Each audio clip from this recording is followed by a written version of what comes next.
How are we doing today, Dolphins fans? Back with Wednesday's training camp report for your Miami Dolphins. Here on the Fins Up Network, it is Ben Morgan. Another light practice for the Miami Dolphins today ahead of Thursday's joint practice with the Washington Commanders, leading up to Saturday's second preseason game at Hard Rock Stadium.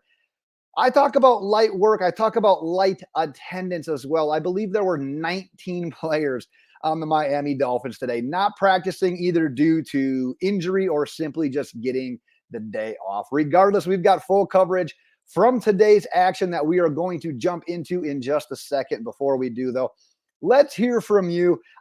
Let's change it up a little bit. Let's hear who you are looking forward to keeping an eye on the most in that game on Saturday against the Washington Commanders. Go ahead, drop your nominees in the comments. If you haven't gotten subscribed yet, make sure you are doing that as well. We talked about light attendance. Let's dive into a couple of the injuries before we get into the report from today, because like I said, the on-field stuff was a little bit light today. I do have a couple of random things here that we'll throw in as well. Benito Jones on the offensive line being listed as a day-to-day. The Miami Dolphins are being protective with Jalen Ramsey with something that he's quote-unquote dealing with. So we'll see if we can get some more information on that. And then Isaiah Wynn, yes, does remain on the PUP. He's allegedly dealing with, once again, quote-unquote, compounding stuff.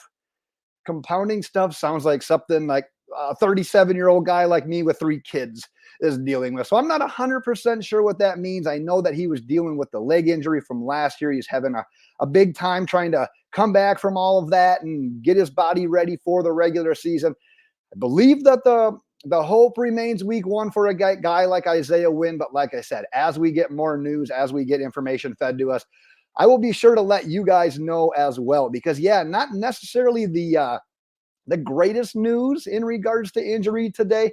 But keep in mind, like we've seen from the Miami Dolphins, especially since Mike McDaniel's been the one calling the shots, we have always played it very safe with players and their injuries. I mean, even throw a guy like Odell Beckham Jr. on that list too. Odell Beckham Jr. thinks he can come back. Team wants to play it safe. Don't be surprised if he's held out for a little while longer here as well. One thing that I have been meaning to add the last couple of videos in regards to some of these injuries, particularly some of the guys that we've already placed on IR and essentially ended their seasons. Guys like Keon Smith, your Taj Washingtons, Grayson Murphy, Cam Brown recently. All of these guys were likely either 53-man roster worthy or at the very least candidates for our practice squad. So being able to stash these guys, being able to retain their rights while not outright releasing them and letting them join with another squad is at least keeping them in-house for the future, while at the same time not taking up these valuable roster spots so we can continue to do some player evaluation. So yeah, it's crappy that they got hurt and they're going through all this, but at least the team is holding on to their rights. So at least keep that in mind as well. Like I said, lighter notes from today's practice. So if you do have thoughts on today's practice, drop it in the comments. But like I said, what I really want to hear is who you got your eye on in that Saturday exhibition game against the Commanders.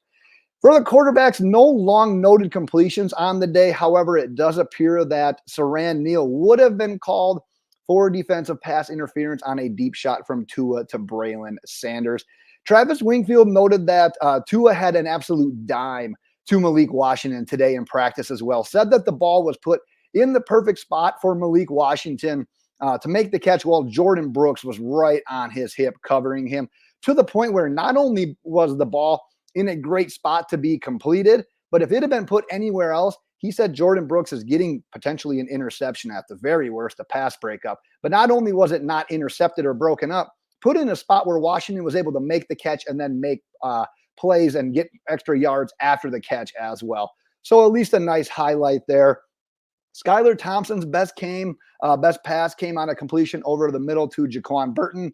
And then Mike White's noted best pass of the day actually fell incomplete of all things, but he did thread the needle between 2 defenders. Mike Harley ended up dropping the pass. Running backs, today's practice was actually noted for being a little bit more run heavy. And with Raheem Mostert, Jeff Wilson, Savant Ahmed, they were among those who did not practice today. Plenty of opportunities for rookie Jaylen Wright, who, yes, once again, continues to look the part. He was noted for a 30-yard touchdown on the ground once again today. However, he did have a fumble today as Nick Needham forced it. Jason Maitre recovered it. That is something, just the ball security alone with Jaylen Wright. Through a few practice reports through the one game that we got to watch, that's something that we would like to see him take a step forward in. If you remember back from last Friday, he had the quarterback running back exchange fumble that he ended up dropping on. Can't be having that kind of stuff. When they threw the screen pass over to him, he bobbled the hell out of it before making that miraculous play to actually get the first down. So what ended up being a great play actually could have been pretty disastrous there as well. So if we're looking for things for him to improve on, which he's already improved on, hitting that hole in the zone blocking scheme with conviction, a little bit of ball security stuff could be that next thing that he could work on. Julian Hill had the orange jersey today. Outside of that, not much to note from the wide receivers or tight ends. Like I said, light work on the field, a lot of run-heavy stuff today. No Tyreek, no Waddle, no Anthony Schwartz, no Jonnu Smith, no Tanner Connor, no Jody Fortson. Like I said, light practice, light participation numbers.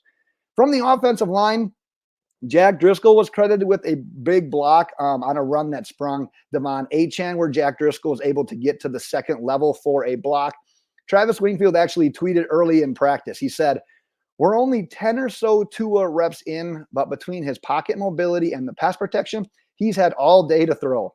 We don't get to read stuff like that too often. So the next thing is the evolution of that. We need that to become maybe the new norm. It's just with how our offensive line has performed with the injuries we have. I'm not quite holding my breath at this point in time. Regardless, let's give Jack Driscoll a little bit of love for getting the blocks in today.